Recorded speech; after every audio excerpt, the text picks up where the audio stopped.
Hey everybody, Karyn Bryant here. Today I've got Bryan Battle kicking back with me. Pooh, are we still calling you Pooh Bear? Uh, you can still call me Pooh Bear. I mean, if someone calls me Pooh Bear, I'll definitely respond to it. But the dude inside the cage isn't Pooh Bear, so that's the biggest thing.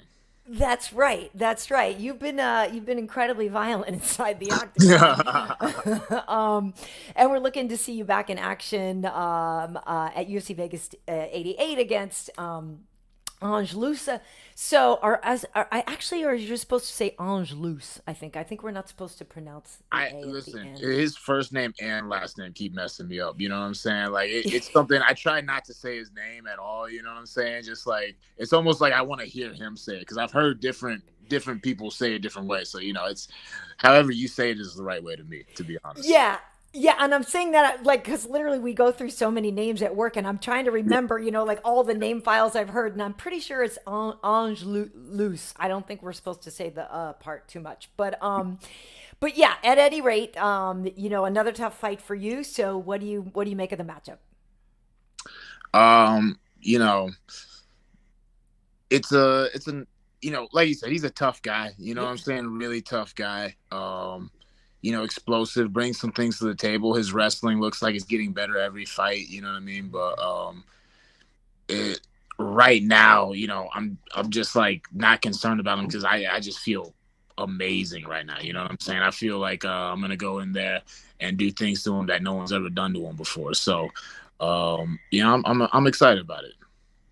I would have to imagine that confidence comes from the last two fights, a submission win and a knockout in 14 seconds over Gabe Green. Well, I mean, it's the performances help for sure. The Yeah. performances help for sure. But one of my favorite Michael Jordan quotes, you know what I'm saying, is he was talking about being able to play with no fear. You know what I'm saying?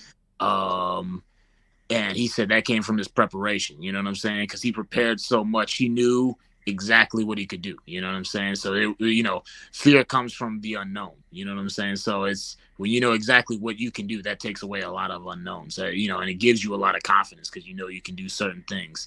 It's like know yourself, know your enemy, you shall be victorious. The confidence definitely comes from the performances, but just the preparation, like I literally, as a fighter, I've just grown leaps and bounds since my last fight. You know what I'm saying? There's some things that I did before the last fight that I liked, and I really doubled down on them since the last fight. So I'm just in a different place as a fighter right now.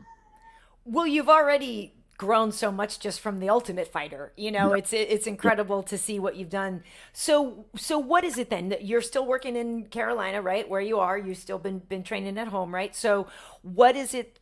Is it something in particular that like all of a sudden has clicked for you and you're able to level up, or is it you've gotten some new instructors, or just the fact that you're already fighting at a higher level means you can now train at an even higher level? Do you know what I mean? A little bit of all the above. You know what I mean? Yeah.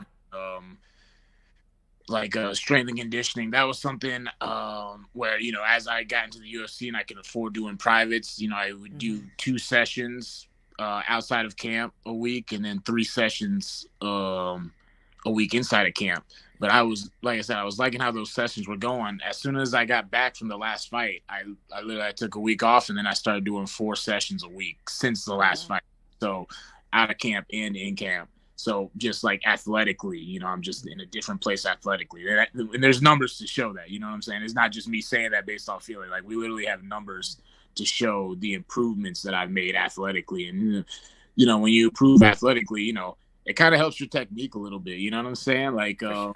when you're able to do things faster and stronger, Yeah. and you get to know how to use your body better. There's certain things that just make more sense, and so that just along with getting more dialed in, with my head coach, Tom Ziegler at Carolina Combats, we've Hmm. spent more time working specific things that just increasing my repertoire of Yep. weapons. You know what I'm saying? Really drilling specific things so I get comfortable with this, so I don't have to think about it when I'm in the line of fire. You know what I'm saying? Just my grappling just feels just really fluid. Right, this is a whole bunch of things, a whole gang of things. So Nice.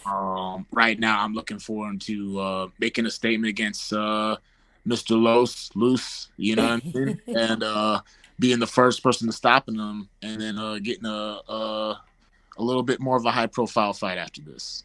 Well, that all sounds excellent, and it's funny though too because that all you're right. It all comes together, and like when like physically, even without looking at your numbers, if we're just going on just like what you look like in a picture, like you can tell that you're in better shape. You can tell that things are different, and I feel like it not to say you weren't taking it seriously before, but you know, when kids get on tough, it's different, right? A lot of time you're cutting weight in your garage, or you don't really know what's going on, and all of a sudden you become a professional, and so I can see that, like it's apparent, just physically and visually, but yeah, that confidence to know, to like have that confidence going into these fights has gotta mean a lot for you, as you progress forward, because you know, like you've already proven that you're, I don't want to say like, how can I say this? You've already grown so much from the Ultimate Fighter that you must feel like the sky's the limit.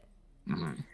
Yeah. Yeah. No, I mean, it's a, RIP to Akira Toriyama, you know what I'm Oh, saying? I know. My kid's way into manga and everything too. And when I told her about that yesterday, she was like, "Wait, what?" You know? Yeah, yeah, I know. Yeah. That was actually more like, people, generally when someone that I've never met passes, it's hard Hmm. for me to like really feel like crazy feelings because I've never met the person, you know what I Right. mean? But that one, I did feel something, and it's just like one of those messages where it's like, your the limit you have is like only you're only limited by your own like imagination of like what Yeah. you think you can do and how hard you're willing to work to achieve your goals and dreams. And so like my whole fight experience, I mean, like you said, I mean, I did the best I could before I got to the UFC, you know what I'm Yeah. saying? Like, while working a job, you know what I'm saying? Yeah. Training, as much as you can, not getting the proper nutrition. Yeah. Um, then like you said, you get to the UFC, and then you know the more you win, the more you get paid, the more you're able to invest in yourself, you know what I mean? And Hmm. it's like I don't know how much you watch racing, you know what I'm saying? But Uh-huh. in racing, it's like you could have the best driver in the world, Yeah. but if he doesn't have a good car, he's not going to win. Where Right. you can have the best car in the world, but if you don't have the best driver, you're still not going to win. You need the best Right. driver, best car, so I feel like Yes. there's a parallel with that in fighters too, right? Like I always felt like I had the fight IQ and Hmm. the conceptual knowledge. I think that's what got me to the show. But my vehicle wasn't top notch. You know what I'm Right. saying? I Yeah. did once again. I did the best I could. You know what I mean? I did the best I could You with. souped up that Honda as well as you could. You put the Yeah. little fin on the back. I mean, you Yeah. tricked it out. Yeah, you know what I'm saying? And we were redlining it. It's just like my red line was a little bit different than other people's red, you know. Yeah. So now that I've had, more money, now I've gotten my vehicle to a place where Yeah. like my mind and my body are in like the same place. So um no, it's definitely, and then it's just the growth keeps on continuing to happen. So Hmm. I'm excited. I'm looking forward to this fight. I'm looking forward to the future. And, it's gonna be a fun couple of years. You know what I mean? I would agree with that statement. It seems it's already been fun watching you. I have to ask, how did it feel to get that 14-second knockout win, though, in front of your hometown crowd? That was man, because that's like one of those things. It's like like I said, you have dreams, like It's a you dream. It's have totally a dream. like you have daydreams, you know what I'm saying? And Yeah. one, just the fight being in Charlotte in the first, Hmm.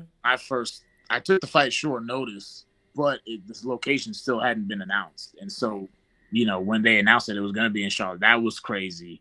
And then like I was the second fight on the prelims, so I had seen prelims fights before where there was like Hmm. no crowd there, so like Right.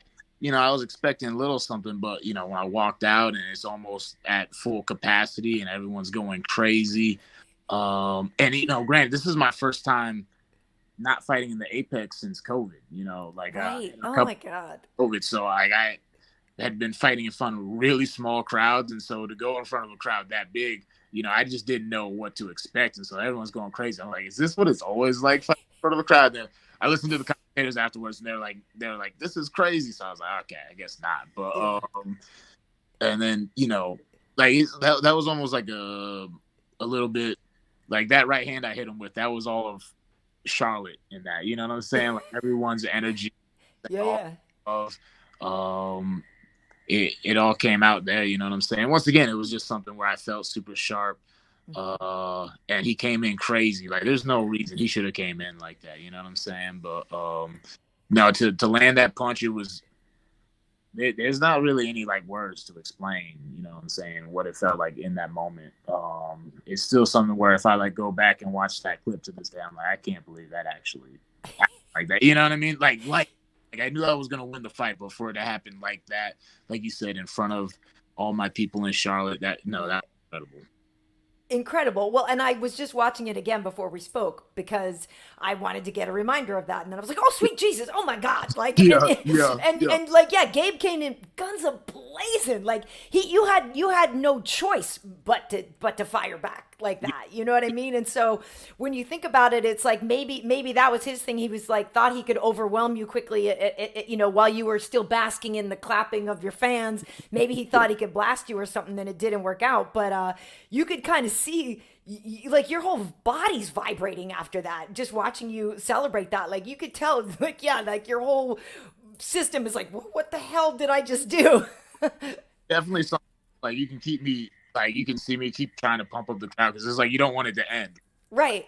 Like just such a crazy moment. Don't stop. Like just freeze time. Uh, That's cool. but no, Gabe, and he'll say I know like he said afterwards the crowd Yeah. didn't. The crowd had to affect him. You know what I'm saying? I'm sure, like you said, it was his game plan to be aggressive off the start. You know, Yeah. I'm usually kind of a slow starter, so I'm sure he was trying to be aggressive. But I think the crowd was booing him hard, like when they were not. I think that got to him, and then, like you said, they erupted when I came out. So I think you could kind of tell with his body language that it was doing something to him. You know what I mean? Yeah. So yeah, I think it played in my favor and against him. Right. I personally, I would love that. I'm one of those people that I just want a reaction. I'd rather have everyone in every person in the stadium booing me than every person like just being quiet. You know? Right. I hear you. Yeah. But for him, it looked like it really messed him up. You know what I mean? Yeah, that was a pretty hostile environment Yeah. for sure. Carolina. Has have things changed now with the family and stuff? And like, are you that whole thing of like I'm the provider and all this stuff? Like, has that really been sinking in with you more now as the father? Well, yeah. I mean, family. We just had our second child Right. a little over a month, about a month ago.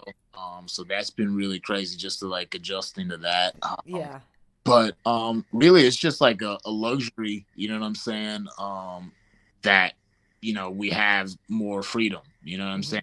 She feels like she wants to stay home, she can. You know what I'm saying? If she wants to go work, she can go work. So I mean, it's really just been a luxury. You know what I'm saying? I mean, there's always challenges that come with every blessing also comes with its own challenge. So there's been adjustments and like getting used to things that we just didn't have before, you know what I'm saying, or didn't have to think about before. But I would say overall, yeah, it's definitely been a blessing, you know what I'm saying, just to have that freedom and flexibility, you know what I mean. Nice, nice. And I meant to ask you, I don't know if I've ever asked you this before. Who, fighter wise, like who do you like to watch fight? Or like, not necessarily that you have a fighter hero, or maybe you do, but Yeah. like who did you try to model yourself after anybody? Is there somebody that like you've always been like, oh man, I would love a career like that guy? It was funny. Well, I mean, and I would say this, Robbie Lawler was the guy who got me into the gym. Like his, because I remember watching him like way back in the old UFC, and I knew he was kind of like jumping around, but I wasn't following him. And then he was back in the UFC. I was like, oh, that's interesting. Yeah. And he just has like amazing fight after amazing fight, and is just winning. And then once the title, that was after he had the second fight with Rory. That's when I was like, I need to get in the.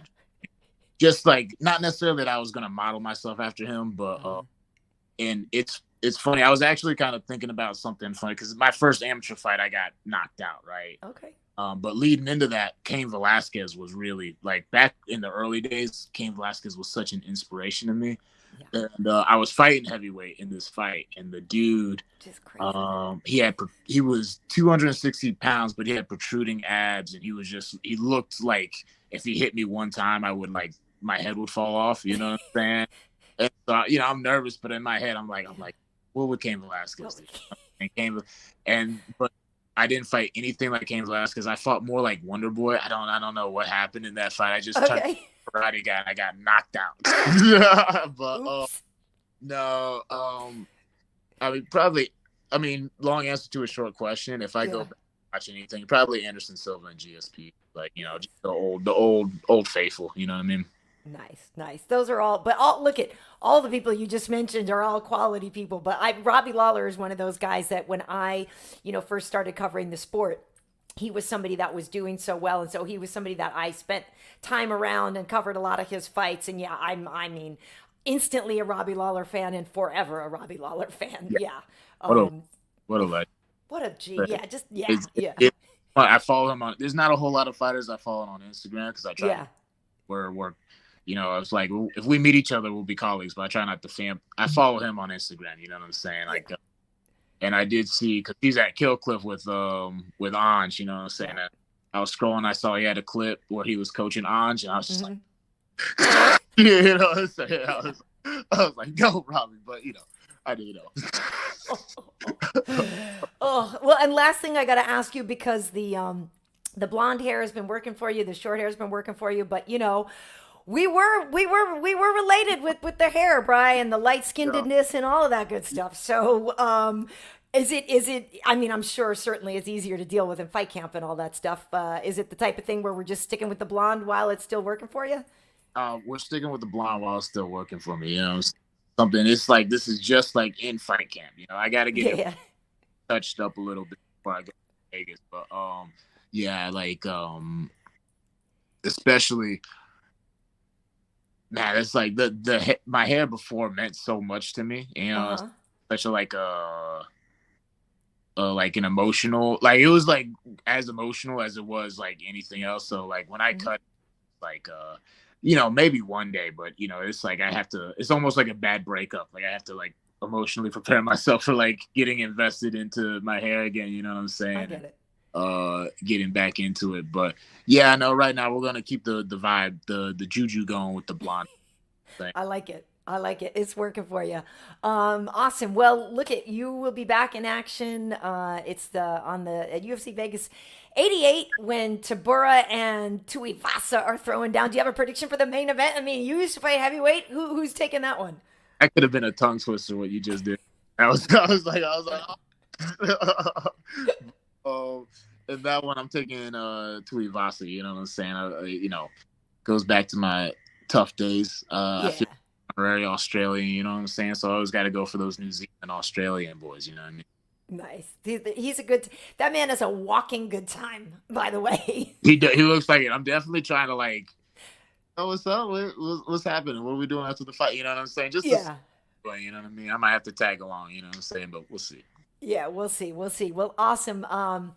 Looking forward to seeing you. You are on a win streak right now. You had that knockout, then you had a submission. So how you gonna end this one? I would really like to knock him out. That's what my preference would be to knock him out. Um, with that being said, like I said, he's been shooting more and more. Every fight he's been shooting more and more, and I'm sure he's looking at my tape. And right now, I would probably say if you're just looking at my tape, the best path to victory is to take me down. And Mhm. I think, even if he wants to strike, we're going to have one exchange. He's going to feel my power and he's going to start shooting. So if it turns into a grappling match, like you can definitely expect me to still submit him. You know what I mean? But I would prefer to knock him out. That's what I want to do. All right. Well, we will look forward to that. In two All rounds. right. All right, cool. It's always great catching up with you. And yeah, you've just been on a tear. So from the Ultimate Fighter to like, who knows? You're on your way up, but it's just really been fun watching you. And yeah, thanks for your time today, Brian. I'll see you in Vegas. Thank you so much for having me. Look forward to seeing you soon. Take it easy.